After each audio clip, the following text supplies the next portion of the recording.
안녕하세요. 혹시 가을볕에는 딸을 내보내고 봄볕에는 며느리를 내보낸다. 이런 속담 들어보셨나요? 그만큼 며느리는 딸이 될 수 없다는 말이 있죠. 저도 물론 알고 있었지만 어느 정도 기대를 해본 건 사실이었어요. 하지만 저희 막장 시댁은 그럴 기미도 보여주질 않았죠. 이번에 저희 아버지가 돌아가시면서 그걸 제대로 깨달을 수 있었거든요. 저에게 여태까지 일어난 기구한 사연 한번 들어보시겠어요? 저는 남편과 병원에서 처음 만나게 되었습니다. 남편은 제가 간호사로 일을 하고 있는 병원에 원무과 과장으로 있던 사람이었죠. 성실하고 책임감이 강한 사람이었어요. 그 모습에 반해 남편의 마음을 받아들이고 결혼까지 할 수가 있었죠. 사연을 전해보기에 앞서 저희 집에 대해 말씀을 해드리자면 저희 엄마는 시내에 있는 자그만 이불 가게를 운영하고 계세요.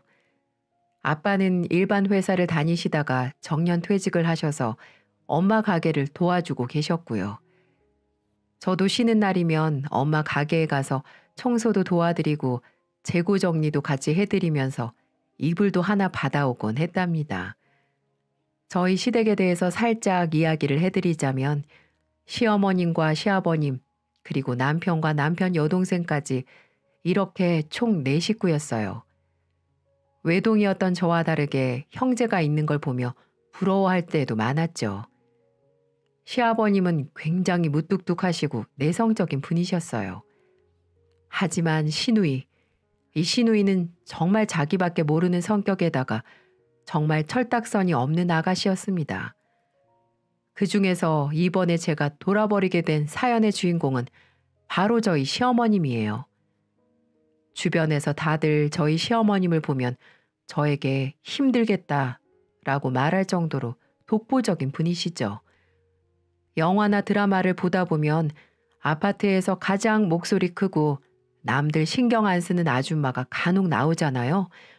그게 바로 저희 시어머님이에요. 볼 때마다 화딱지가 난다니까요.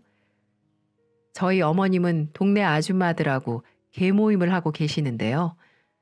그중 개주 대장이신 만큼 성격이 굉장히 드세고 막갑합니다. 결혼하기 전부터 좋게 말해서는 성격이 정말 화통하시구나 라고 생각을 했었는데 결혼을 하고 나서 이런저런 사건들을 겪다 보니까 정말 철딱서니가 없고 막갑하시구나라는 걸 느낄 때가 많았답니다. 그리고 저희 시누이도 마찬가지였어요. 엄마 치마폭에 쌓여서 오냐오냐 자라서 그런가 아주 되먹지 못할 때가 많았죠. 그래서 결혼 생활하면서 이 둘 사이에 끼어 힘들 때가 참 많았는데요. 처음에야 뭐 다들 이렇게 살고 있잖아.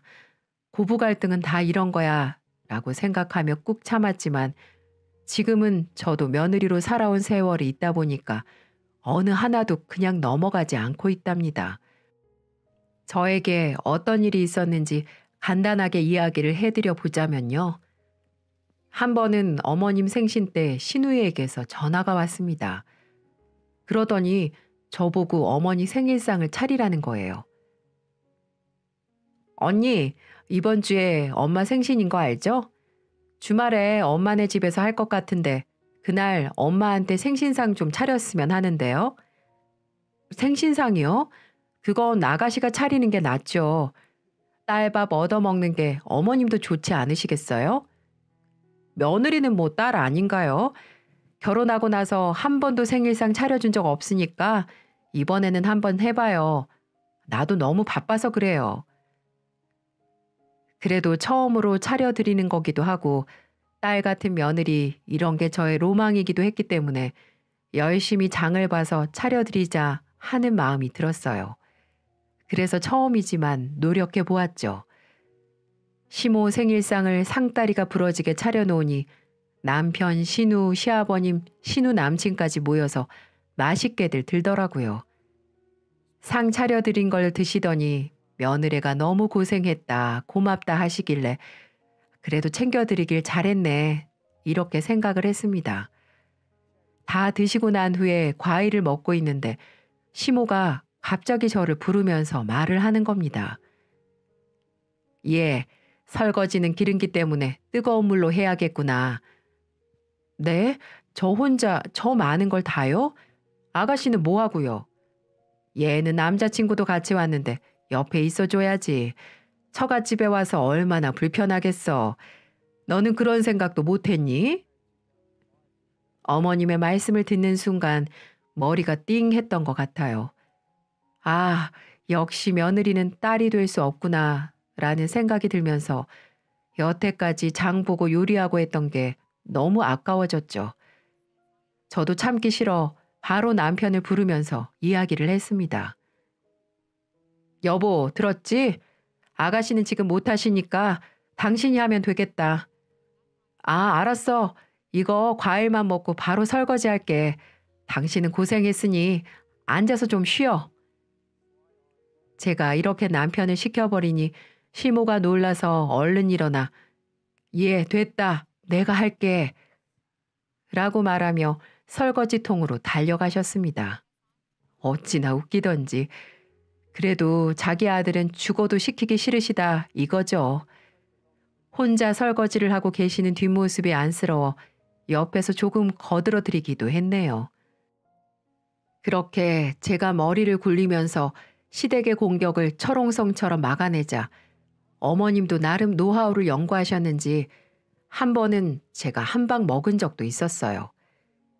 시누이가 정식으로 결혼을 허락받겠다고 남자친구랑 집에 찾아오는 날이 있었어요. 집에서 간단하게 저녁을 먹고 난 후에 남자는 남자가 봐야 잘 안다면서 굳이 신우 남자친구와 제 남편을 같이 내보내는 거 있죠? 그러더니 이야기를 꺼내셨습니다. 내가 요즘 다리도 너무 쑤시고 허리도 너무 아프다. 요새는 움직이는 것도 꼼짝 못할 정도야. 어머니, 나이 드실수록 조심하셔야 돼요. 건강검진은 꾸준히 받고 계시죠? 그래. 그런데 내가 요새 여기저기 아픈 데가 너무 많아서 청소를 한동안 못했어. 이불 빨래도 좀 하고 그래야 할 것 같은데 온 김에 같이 하자꾸나. 아프시다는데 어쩌겠어요. 남편도 없고 오려면 아직 멀었을 텐데 이번엔 어머님이 선수 치셨구나 생각하며 청소를 도와드리기로 했어요. 이때다 싶으셨는지 이불 빨래에다가 소파 및 청소 등등 평소 안 하시는 것들까지 아주 싹 시키시는 거 있죠? 신우는 거드는 둥 마는 둥 설렁설렁 아주 속이 터졌네요. 그런데 이런 일이 점차적으로 늘어나는 느낌이 들었어요. 항상 시댁을 가게 되면 어떤 이유가 있거나 남편에게 일이 생겨서 저 혼자 남겨질 상황들이 자꾸 생기는 거예요. 참 이상하잖아요. 매번 그런다는 게 그래서 의심이 슬슬 가곤 했는데 물증이 없어서 제대로 따져 묻지도 못했죠. 언제 한번 터지겠구나 생각을 하고 있었고 그 일이 머지않아서 찾아왔어요. 같이 집에서 저녁을 먹으며 맥주를 먹다가 다 먹고 부족해서 맥주 사러 슈퍼에 간 신랑 폰에 문자 메시지가 하나 오게 된 거예요. 그래서 뭐가 왔나 슬쩍 봤는데 신우인 거예요. 뭐 급한 일이 있나 하고 살짝 본 문자 내용은 저에게 충격을 안겨줬어요. 거봐, 언니도 그렇게 하니까 꼼짝 못하고 일하게 되지? 원래 여자는 길들이기 나름이라니까. 메시지를 보자마자 어찌나 화가 나던지요. 지금까지 셋이서 짜고 날 가지고 놀았구나 이런 생각밖에 들지 않더라고요. 맥주를 사러 간 남편만 기다리고 있다가 남편이 맥주 사고 돌아오는 순간 옆에 있는 휴지를 집어던져 버렸어요. 남편은 왜 그러냐며 억울한 표정을 짓는 겁니다. 왜 그래? 이게 무슨 짓이야? 당신 참 뻔뻔스럽고 가증스럽다. 아가씨한테 문자 왔더라. 한번 확인해봐. 메시지를 본 남편의 표정이 사색으로 변해가는 게 느껴졌습니다. 저한테 걸린 걸 아니까 이제 어떻게 변명을 해야 하는지 머리를 굴리고 있는 것 같더라고요. 무슨 말을 해도 들어줄 생각이 없으니 바른 대로 말해라 추궁하기 시작했어요. 그랬더니 남편의 입에서 사실이 술술 나오더라고요. 사실은 엄마랑 당신이랑 그렇게 싸우고 시댁 발길을 끊게 되었었잖아. 그때 나도 고민 많이 했었어. 사실 가족인데 다 같이 못 만나는 것도 속상했고, 그래도 장남인데 며느리가 있는데도 제대로 역할을 못하게 되는 것 같아서 눈치도 많이 보였어. 그게 이유가 된다고 생각하니? 처음에는 사실 별다른 생각이 없었는데 이런 방법이 있다는 걸 듣고 나서 한번 시도만 해보자 했던 거야. 그런데 당신이 집에 잘하는 모습이 보이니까 나도 모르게 계속 그랬던 것 같아. 진짜 어이가 없다. 당신도 다 알면서 신우 말을 듣고 있었다는 거잖아. 사실 뭐 나라고 마음이 편했겠어? 우리 엄마 그리고 내 동생이랑 당신이 사이좋게 지냈으면 좋겠고, 그렇다고 당신이 지고 들어갈 성격도 아니고 내 입장에서는 어쩔 수 없는 선택이었어. 이렇게 남편의 이야기를 들어보니 실상을 파헤칠 수 있었습니다. 알고 보니까 고민하고 있던 남편에게 시누이가 귓바람을 불어 넣은 것이죠. 어떻게 시댁이라는 존재는 이렇게 안 좋은 것만 불러다 주는지 기가 찼습니다. 그래서 바로 신우에게 전화를 넣어 따지고 들었죠. 아가씨, 아가씨가 보낸 문자 잘 봤어요. 이 사람한테 들어보니 이런 방식으로 저를 살살 구슬리라고 이야기를 하셨던데 왜 그러셨어요? 언니가 그러게 알아서 며느리 도리 다 했으면 저희 오빠가 그렇게까지 했겠어요? 뭐라고요? 같은 여자끼리 어떻게 그래요? 그래도 저는 저 나름대로 노력하고 또 노력했는데 이런 식으로 하면 우리가 어떻게 가족이 돼요? 절대 좋은 마음이 안 생길 텐데.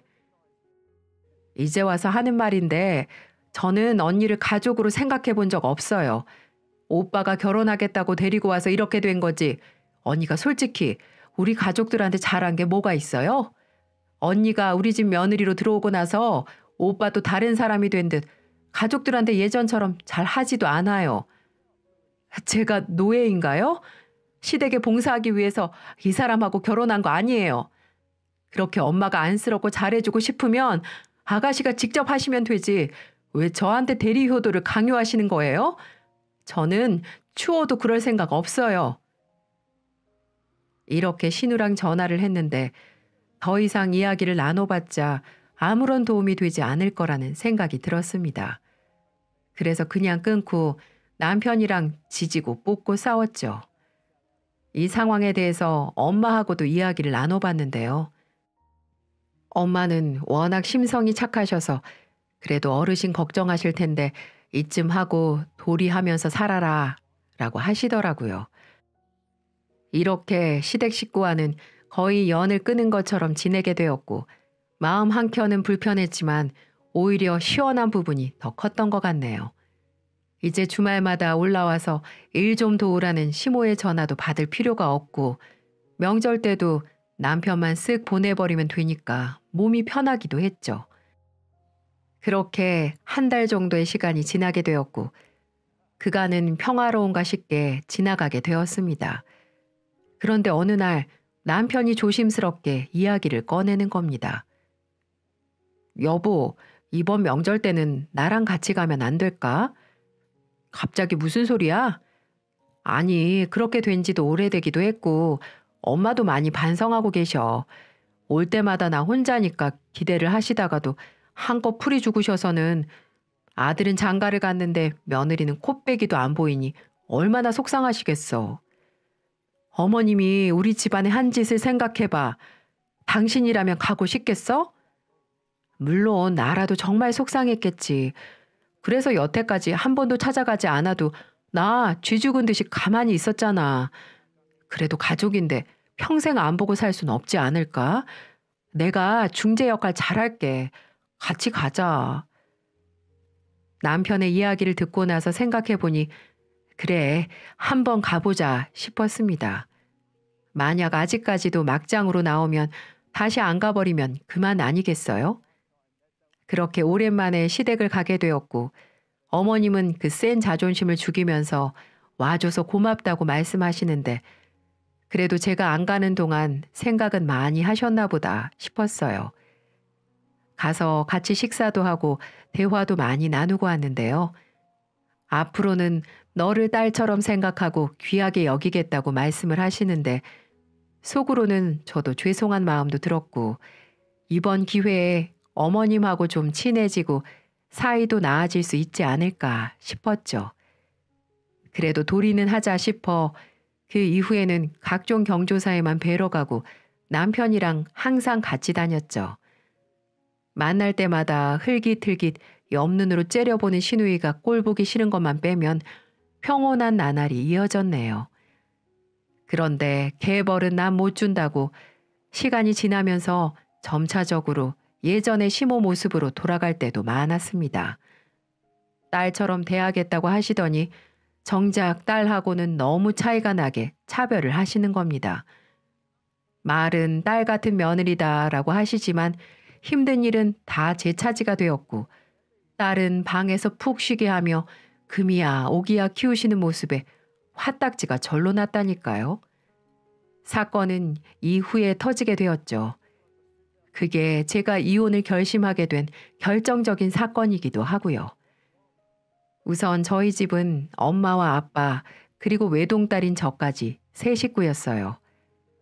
저는 엄마 아빠 사랑을 부족함 없이 받고 자랐다고 생각하는 사람입니다. 특히 저희 아빠는 내놓아라 하는 딸 바보 중 한 명이셨는데요. 불과 몇 년 전까지만 해도 항상 딸이 최고라며 저를 지켜 세워주시곤 했죠. 그런 소중한 저희 아빠가 1년 전에 돌아가시고 만 거였어요. 간암이었는데 사실 너무 늦게 발견해서 손쓸 방도가 없었습니다. 딸이 병원에서 일을 하고 있는데 이런 것 하나 제대로 챙겨드리지 못했다고 생각하면 아직도 눈물이 앞을 가리곤 합니다. 저는 아빠가 돌아가시고 정신이 없어서 제대로 챙기질 못했는데 남편이 시댁 식구들에게도 부고 연락을 돌렸나 보더라고요. 그래서 첫날 시모가 찾아왔는데 저는 그날 이 여자 때문에 상상도 못할 일을 겪게 되면서 또 한 번 충격을 받고 말았어요. 세상에 혼자 조용히 온 게 아니라 동네에 있는 계주 인원들을 데리고 떼거지로 온 겁니다. 처음에는 그래도 아빠의 아픔을 함께 해주고 싶어 오셨나 보다 좋게 받아들이려고 했어요. 장례식장에는 사람이 북적북적 많은 게 고인에게도 좋다는 소리를 어디서 들은 적이 있어 그래도 내가 며느리라고 우리 아빠 가시는 날에 배웅해 주시려고 이렇게 많은 사람들을 데려왔나 생각을 했죠. 그런데 그 이후에 시모와 그 일행들이 하는 행동을 보고 경악을 금치 못했습니다. 왁자지껄 떠들면서 남들 신경 안 쓰고 술을 퍼마시더니 한쪽 구석에 자리 잡고 고스톱을 치는 겁니다. 다른 사람들은 아빠의 가시는 모습을 보고 조용히 슬퍼해주고 있는데 이것들은 아싸 고돌이 넌 피박에다가 광박에다가 52점 이러면서 눈치 없게 떠드는 모습을 보고 저는 결국 이성을 잃고 말았습니다. 가자마자 그것들이 판을 깔아놓은 돗자리를 던져버렸어요. 지금 뭐 하시는 거예요?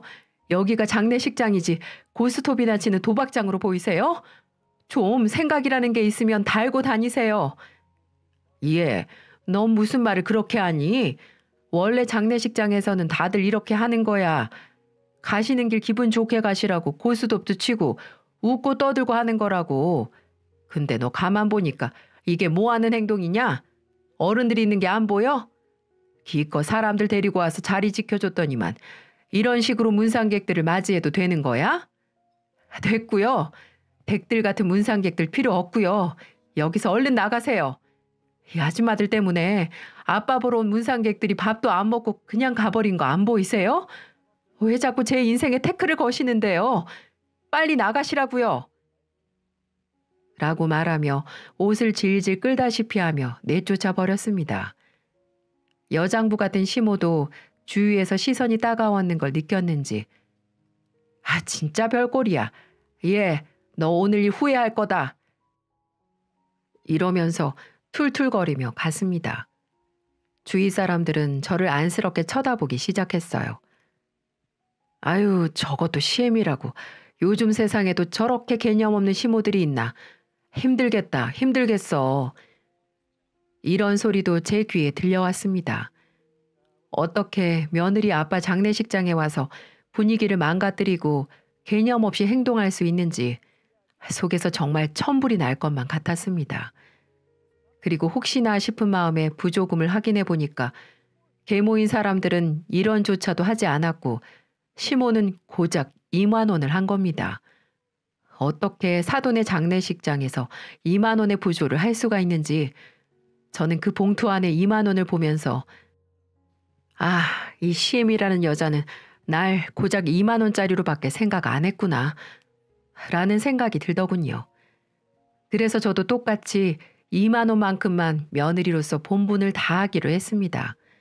눈에는 눈, 이에는 이, 이렇게 상대해 주기로 마음을 독하게 먹게 되었죠.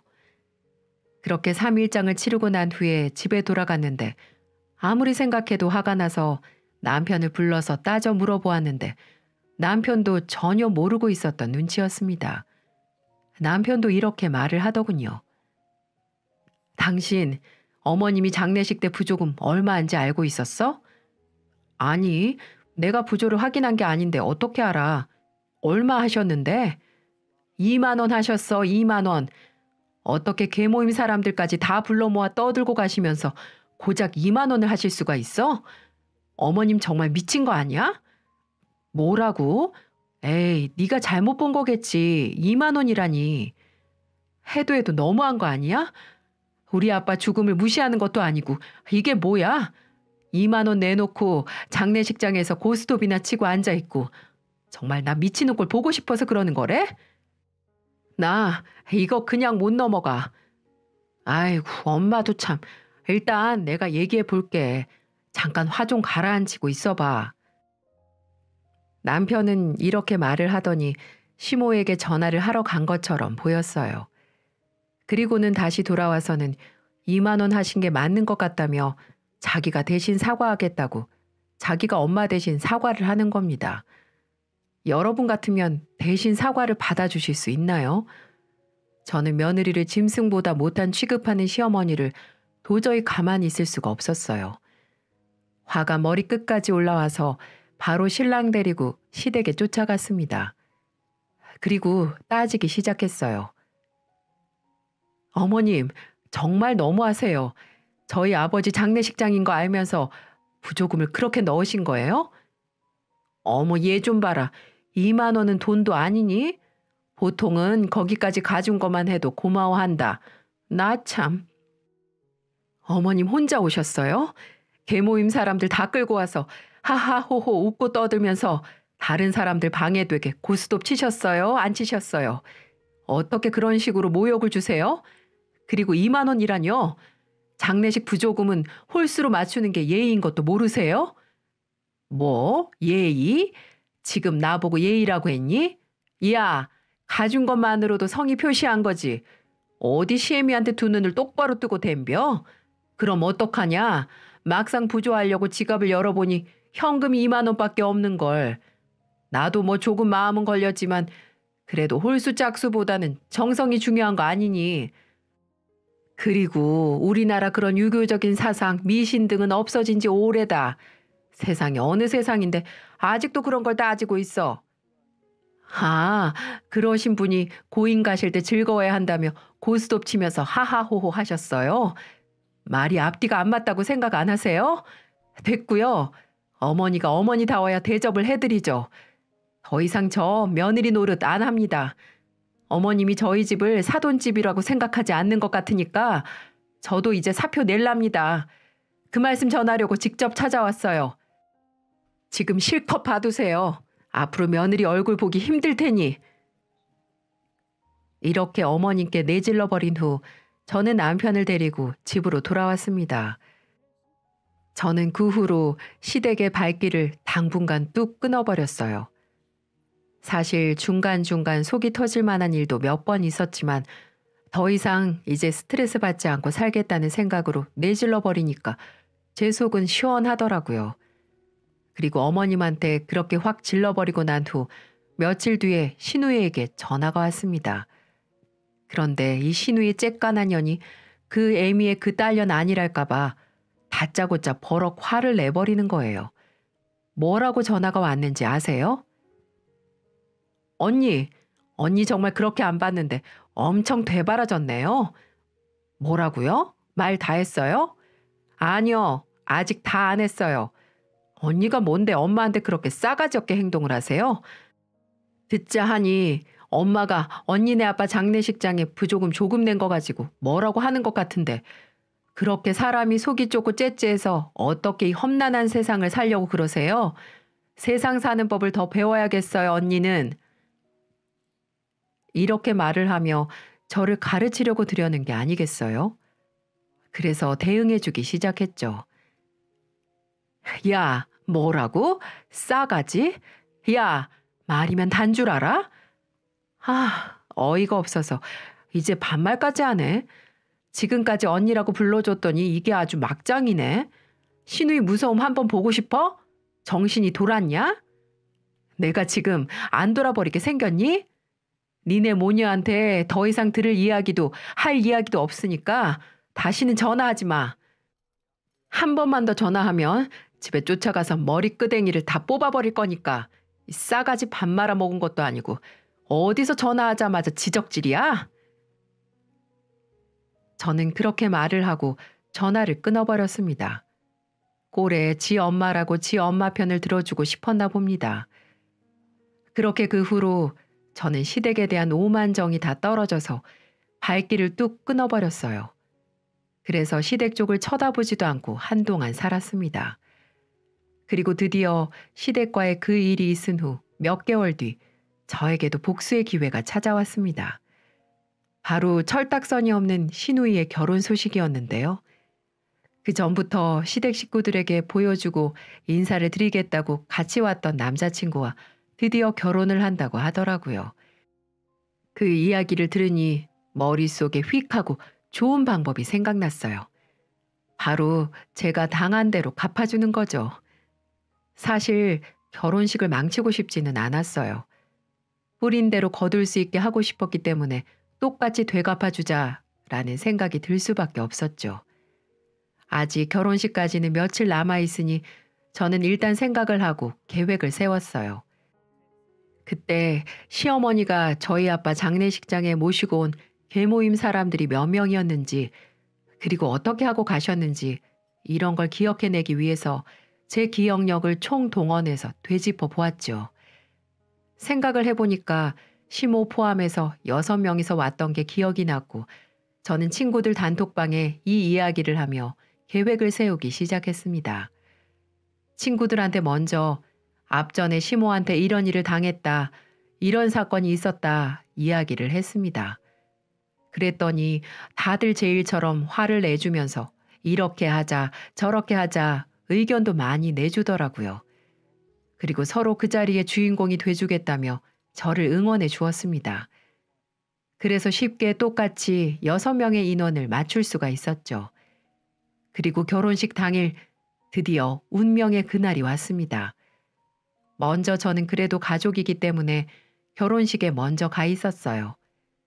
그리고 친구들이 오기만을 기다리고 있었죠. 그리고 30분 후 멋지게 치장을 한 친구들이 터벅터벅 식장에 들어오더군요. 그 모습이 무슨 썩난 하이에나들 같았습니다.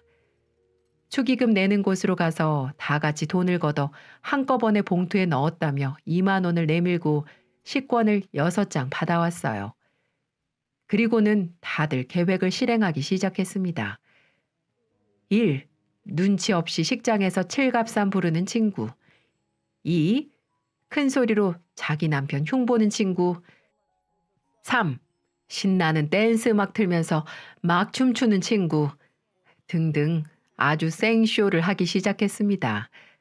가족석에 앉아 그 모습을 보는데 얼마나 웃기던지. 저 멀리서 시모가 쳐다보는 게 느껴졌어요. 가족 친구들 다 모인 자리였기 때문에 저에게 대놓고 화를 내지는 못하고 있었는지 역시나 얼굴이 울그락불그락해져서는 부들부들 떨고 있더라고요. 그 모습을 보고 어찌나 시원하던지 식이 끝나고 난 후에 누구보다 빨리 연회장으로 내려가서 친구들이랑 맥주를 가져다 놓고 먹기 시작했어요. 뷔페에서 맛난 음식들을 잔뜩 퍼다가 친구들하고 마구 즐기고 있으니 속이 다 시원하더군요. 남편은 영문도 모른 채 친구들까지 데리고 왔냐고 물어보길래 나중에 집에서 이야기하자고 보내버리고는 저희끼리 좋은 시간을 보냈습니다. 신우이가 한복으로 갈아입고 나서 인사를 하겠다고 연회장을 한 바퀴 도는데 저를 발견하는 게 아니겠어요? 똥 씹은 표정을 해서는 본인 남편 옆에 서 있는데 그 모습이 참 배꼽 잡고 웃을 뻔했네요. 그렇게 결혼식이 정신없이 마무리되고 나서 집으로 돌아갔는데 아니나 다를까 시어머니한테 전화가 왔습니다. 바로 집으로 오라는 불호령 같은 전화에 남편을 대동해서 같이 찾아가게 됐죠. 갔더니 신우이가 씩씩거리며 소파에 앉아 있었고 시어머니는 저를 보자마자 소리를 질러댔습니다. 본인이 어떻게 했는지 생각도 안 하고 저에게 소리를 다짜고짜 이렇게 지르는 겁니다. 네가 제정신이니? 어디 신우 결혼식에 친구들을 대동해서 와? 그리고 뭐? 축의금은 그게 또 뭐니? 어머님, 2만 원도 돈이에요. 축하해 주겠다고 간 것만 해도 감사해야 하는 거죠. 뭐야? 너 설마 장례식장 일을 아직도 품고 있는 거야? 저는 그거 어머님한테 배운 대로 했을 뿐이에요. 어머님이 그렇다고 하셨고 그런 줄 알고 저도 친구들 데리고 가서 많이 축하해 준 건데요. 이렇게 어머님이 했던 그대로 되받아치는 말을 하고 있는데 이 말이 끝나자마자 신우이가 내 뺨을 때리며 소리를 고래고래 지르기 시작했어요. 야, 네가 뭔데 내 결혼식을 망쳐? 집에 여자가 잘 들어와야 한다더니 이게 뭐야? 내 식대 다 뱉어내고 가. 오죽 내가 열받았으면 결혼식 당일 집에 와서 이러고 있겠냐고. 야, 네가 뭔데 날 때려? 식대? 하, 웃기지 마. 받을 거면 니네 엄마한테 받아. 저도 이 말을 뱉은 뒤 신우의 뺨을 올려쳤습니다. 이대로 맞고만 있기는 너무 분했거든요. 그런데 남편이라는 인간이 갑자기 신우 편을 드는 거예요.